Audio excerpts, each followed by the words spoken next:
Hello everyone, welcome back to the channel. आज हम आपके लिए भारत की पुरस्कार यानी अवार्ड्स ऑफ इंडिया पे बहुत ही इंपॉर्टेंट एमसीक्यू क्वेश्चंस लेकर आए हैं। अगर आप लोग कंपटीशन एग्जाम की प्रिपरेशन कर रहे हैं तो ये एमसीक्यू क्वेश्चन आपके लिए बहुत ज़्यादा इंपॉर्टेंट होने वाले हैं। लेक्चर को लास्ट तक देखिएगा, साथ ही में जितने भी एमसीक्यू यहाँ पर सॉल्व करवाए जाएंगे वो आपके एग्जाम में आ सकते हैं, तो आप उन्हें लर्न करके जाइएगा। शुरू करते हैं। शुरू करने से पहले एक रिक्वेस्ट है, अगर आपकी एग्जाम की प्रिपरेशन में ये लेक्चर थोड़ा सा भी अगर हेल्प करता है और आपके प्रिपेयर को और ज़्यादा बेहतर करता है तो प्लीज़ हमारे चैनल को अभी सब्सक्राइब कर लीजिएगा। साथ ही में वीडियो को अपने दोस्तों के साथ शेयर करिएगा जो प्रिपरेशन कर रहे हैं, और एक लाइक ज़रूर करना और वीडियो को लास्ट तक देखना। शुरू करते हैं। सबसे फर्स्ट क्वेश्चन है, भारत का सर्वोच्च नागरिक पुरस्कार कौन सा है? भारत का सर्वोच्च नागरिक पुरस्कार कौन सा है? Option A Padma Vibhushan, option B Bharat Ratna, option C Padma Bhushan या ऑप्शन डी परमवीर चक्र।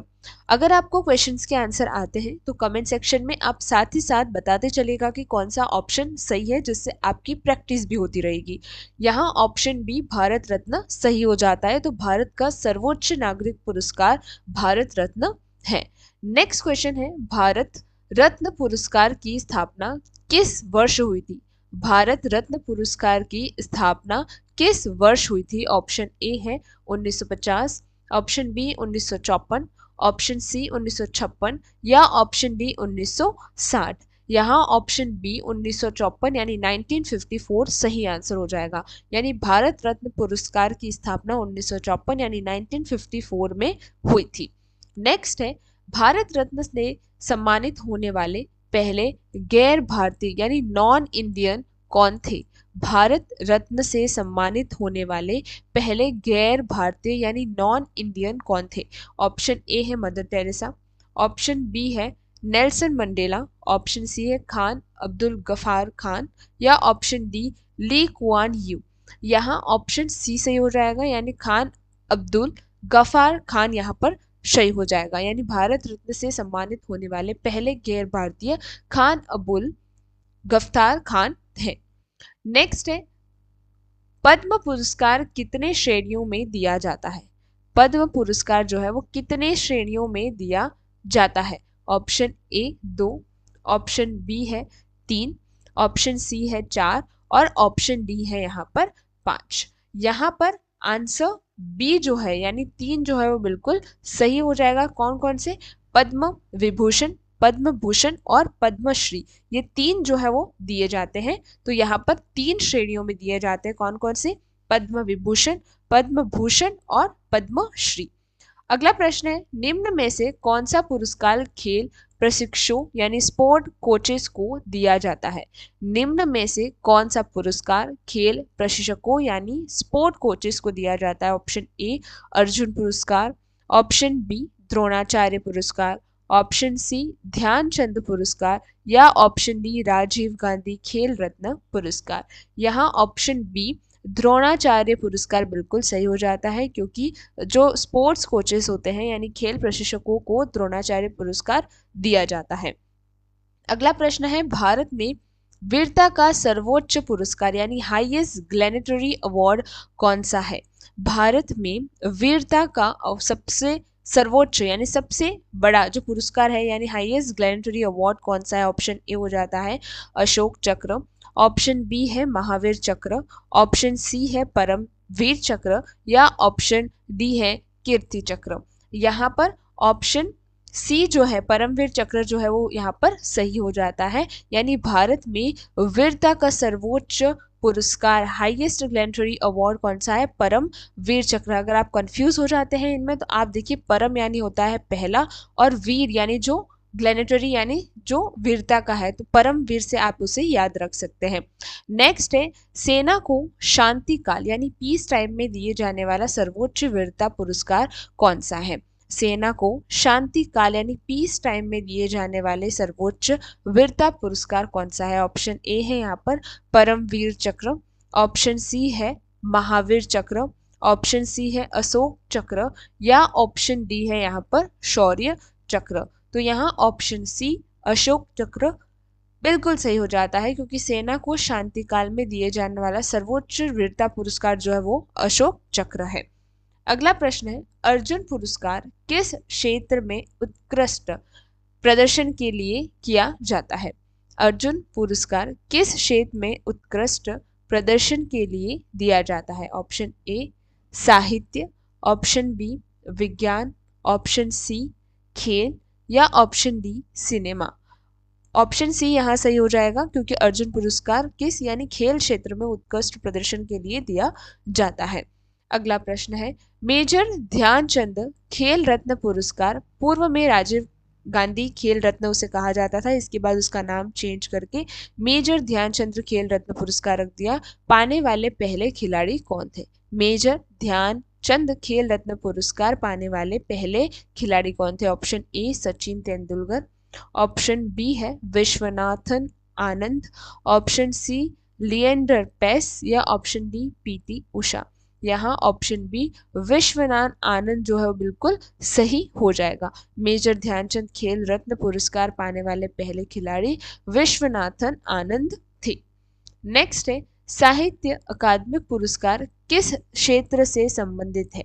साहित्य अकादमी पुरस्कार किस क्षेत्र से संबंधित है? ऑप्शन ए पत्रकारिता, ऑप्शन बी कला, ऑप्शन सी साहित्य, और ऑप्शन डी सामाजिक कार्य। यहाँ ऑप्शन सी जो है वो बिल्कुल सही हो जाएगा। साहित्य अकादमी पुरस्कार साहित्य क्षेत्र से संबंधित है। अगला प्रश्न है, प्रतिवर्ष कितने लोगों को पद्म विभूषण से सम्मानित किया जाता है? प्रतिवर्ष कितने लोगों को पद्म विभूषण से सम्मानित किया जाता है?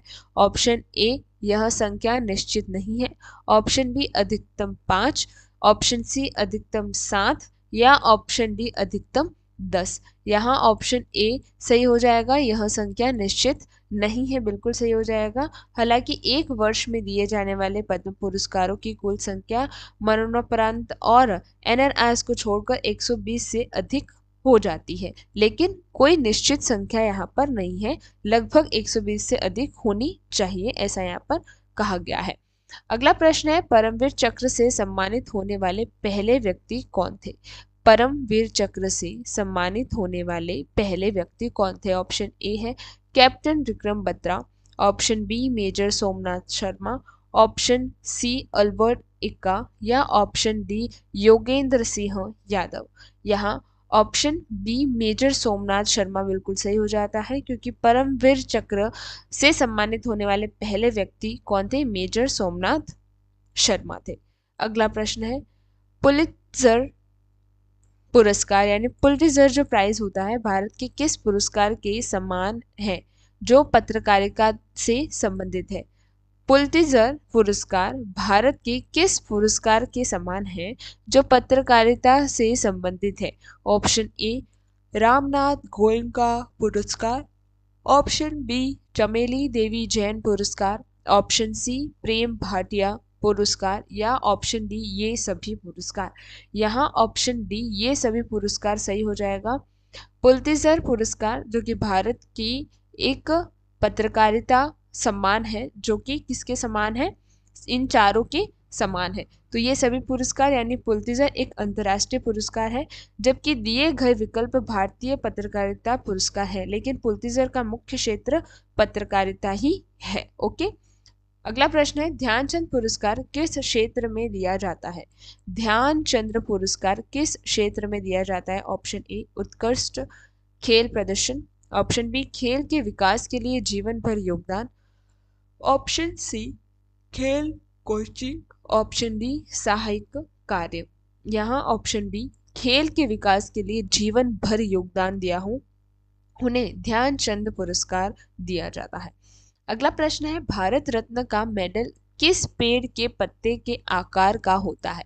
भारत रत्न का मेडल किस पेड़ के पत्ते के आकार का होता है? ऑप्शन ए है पीपल, ऑप्शन बी है अशोक, ऑप्शन सी है बरगद, या ऑप्शन डी है नीम। तो यहाँ ऑप्शन ए पीपल सही हो जाता है। भारत रत्न का मेडल पीपल पेड़ के पत्ते के आकार के समान होता है। अगला प्रश्न है, भारत में सिनेमा के क्षेत्र में सबसे बड़ा और प्रतिष्ठित पुरस्कार कौन सा है? भारत में सिनेमा के क्षेत्र में सबसे बड़ा और प्रतिष्ठित पुरस्कार कौन सा है? ऑप्शन ए राष्ट्रीय फिल्म पुरस्कार, ऑप्शन बी है दादा साहब फाल्के पुरस्कार, ऑप्शन सी फिल्म फेयर पुरस्कार या ऑप्शन डी आईफा पुरस्कार। तो यहाँ पर ऑप्शन बी दादा साहब फाल्के पुरस्कार सही हो जाता है। तो भारत में सिनेमा के क्षेत्र में सबसे बड़ा और प्रतिष्ठित पुरस्कार जो है वो दादा साहब फाल्के पुरस्कार होता है। अगला, ज्ञानपीठ पुरस्कार किस क्षेत्र में उत्कृष्ट योगदान के लिए दिया जाता है? ऑप्शन ए कला और संस्कृति, ऑप्शन बी भारतीय भाषा साहित्य, ऑप्शन सी विज्ञान और प्रौद्योगिकी या ऑप्शन डी समाज सेवा। यहाँ ऑप्शन बी भारतीय भाषा साहित्य बिल्कुल सही हो जाएगा। अगला प्रश्न है, सरस्वती सम्मान किस संस्था द्वारा दिया जाता है? सरस्वती सम्मान किस संस्था द्वारा दिया जाता है? ऑप्शन ए साहित्य अकादमी, ऑप्शन बी है भारतीय ज्ञानपीठ, ऑप्शन सी के बिरला फाउंडेशन या ऑप्शन डी संगीत नाटक अकादमी। यहाँ पर ऑप्शन सी के बिरला फाउंडेशन सही हो जाएगा। अगला प्रश्न है, शांति स्वरूप भटनागर पुरस्कार किस क्षेत्र में उत्कृष्टता के लिए दिया जाता है? ऑप्शन ए चिकित्सा, ऑप्शन बी कृषि, ऑप्शन सी विज्ञान और प्रौद्योगिकी या ऑप्शन डी है लोक प्रशासन। यहाँ ऑप्शन सी विज्ञान और प्रौद्योगिकी सही हो जाएगा। नेक्स्ट क्वेश्चन है, मूर्ति देवी पुरस्कार किस क्षेत्र में प्रदान किया जाता है? मूर्ति देवी पुरस्कार किस क्षेत्र में प्रदान किया जाता है? ऑप्शन ए है संगीत, ऑप्शन बी नाटक, ऑप्शन सी सिनेमा या ऑप्शन डी साहित्य। यहाँ पर ऑप्शन डी साहित्य सही हो जाएगा। अगला प्रश्न है, इंदिरा गांधी शांति निरस्त्रीकरण और विकास पुरस्कार कौन सा ट्रस्ट प्रदान करता है? इंदिरा गांधी शांति निरस्त्रीकरण और विकास पुरस्कार कौन सा ट्रस्ट प्रदान करता है? ऑप्शन ए है भारत सरकार, option B Indira Gandhi memorial trust, option C संयुक्त राष्ट्र या option D Rajiv Gandhi foundation. यहाँ option B Indira Gandhi memorial trust सही हो जाएगा। नेक्स्ट है, ग्लैनट्री पुरस्कार यानी वीरता पुरस्कार एक वर्ष में कितनी बार घोषित किए जाते हैं? ग्लैनट्री पुरस्कार यानी वीरता पुरस्कार एक वर्ष में कितनी बार घोषित किए जाते हैं? ऑप्शन ए एक बार, ऑप्शन बी दो बार, ऑप्शन सी तीन बार या ऑप्शन डी चार बार। यहाँ ऑप्शन बी दो बार यानी गणतंत्र दिवस और स्वतंत्रता दिवस पर दो बार, ये क्या वर्ष में दो बार घोषित किए जाते हैं। अगला प्रश्न है, तानसेन सम्मान किस राज्य सरकार द्वारा दिया जाता है? तानसेन सम्मान किस राज्य द्वारा दिया जाता है? Option A Uttar Pradesh, option B Madhya Pradesh, option C Maharashtra या ऑप्शन डी राजस्थान। यहाँ ऑप्शन बी मध्य प्रदेश सही हो जाएगा, यानी शास्त्रीय संगीत के लिए तानसेन सम्मान दिया जाता है जो कि मध्य प्रदेश सरकार द्वारा दिया जाता है। नेक्स्ट है, व्यास सम्मान किस भाषा के साहित्यकार को दिया जाता है? व्यास सम्मान किस भाषा के साहित्यकार को दिया जाता है? ऑप्शन ए केवल हिंदी, ऑप्शन बी सभी भारतीय भाषाएं, ऑप्शन सी केवल संस्कृत या ऑप्शन डी केवल हिंदी और संस्कृत। यहाँ ऑप्शन ए केवल हिंदी सही हो जाएगा जो कि के बिरला फाउंडेशन द्वारा दिया जाता है। व्यास सम्मान केवल हिंदी के लिए दिया जाता है। अगला प्रश्न है, राष्ट्रीय एकता को बढ़ावा देने के लिए कौन सा पुरस्कार दिया जाता है? ऑप्शन ए सरदार पटेल राष्ट्रीय एकता पुरस्कार, ऑप्शन बी जवाहरलाल नेहरू पुरस्कार, option C doctor BR. Ambedkar पुरस्कार या ऑप्शन डी महात्मा गांधी पुरस्कार। यहाँ ऑप्शन ए सरदार वल्लभ भाई पटेल सही हो जाएगा, यानी सरदार पटेल राष्ट्रीय एकता पुरस्कार दिया जाता है राष्ट्रीय एकता को बढ़ावा देने के लिए। अगला प्रश्न है, संगीत नाटक अकादमी पुरस्कार किस क्षेत्र से संबंधित है? संगीत नाटक अकादमिक पुरस्कार किस क्षेत्र के संबंधित है? ऑप्शन ए संगीत नृत्य और नाटक, ऑप्शन बी विज्ञान, ऑप्शन सी समाज सेवा या ऑप्शन डी पर्यावरण। तो यहाँ ऑप्शन ए संगीत नृत्य और नाटक सही हो जाएगा। नेक्स्ट है, जमनालाल बजाज पुरस्कार किस क्षेत्र में दिया जाता है?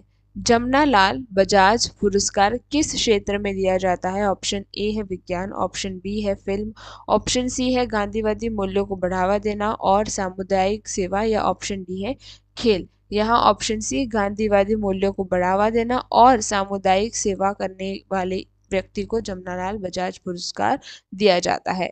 अगला प्रश्न है कृषि के क्षेत्र में उल्लेखनीय कार्य के लिए कौन सा पुरस्कार दिया जाता है। कृषि यानी एग्रीकल्चर के क्षेत्र में उल्लेखनीय कार्य के लिए कौन सा पुरस्कार दिया जाता है। ऑप्शन ए बोरलॉग पुरस्कार, ऑप्शन बी धन्वंतरी पुरस्कार, ऑप्शन सी शांति स्वरूप भटनागर पुरस्कार या ऑप्शन डी अर्जुन पुरस्कार। यहाँ पर ऑप्शन ए बोरलॉग पुरस्कार सही हो जाएगा, जो कि भारत की कृषि के लिए विशिष्ट पुरस्कार है। अगला प्रश्न है किस पुरस्कार को भारत का नोबेल पुरस्कार कहा जाता है, खासकर एशिया में। Option A Bharat Ratna, option B Ramon Magsaysay पुरस्कार, ऑप्शन सी दादा साहब फाल्के पुरस्कार या ऑप्शन डी ज्ञानपीठ पुरस्कार। यहाँ ऑप्शन बी रेमन मैग्सेस पुरस्कार सही हो जाएगा। अगला प्रश्न है पद्मश्री पुरस्कार की शुरुआत किस वर्ष हुई थी। ये आप हमें कमेंट सेक्शन में बताएंगे कि पद्मश्री पुरस्कार की शुरुआत किस वर्ष हुई थी। आज के लिए इतना ही। अगले लेक्चर में हम और ज़्यादा इंपॉर्टेंट एमसीक्यू क्वेश्चंस लेकर आने वाले हैं और इसके लिए आपको हमारे चैनल को लाइक करना पड़ेगा, साथ ही में चैनल को सब्सक्राइब करना पड़ेगा और जितने भी वीडियो हैं उन्हें ज़्यादा से ज़्यादा शेयर करना होगा। Thank you very much for today.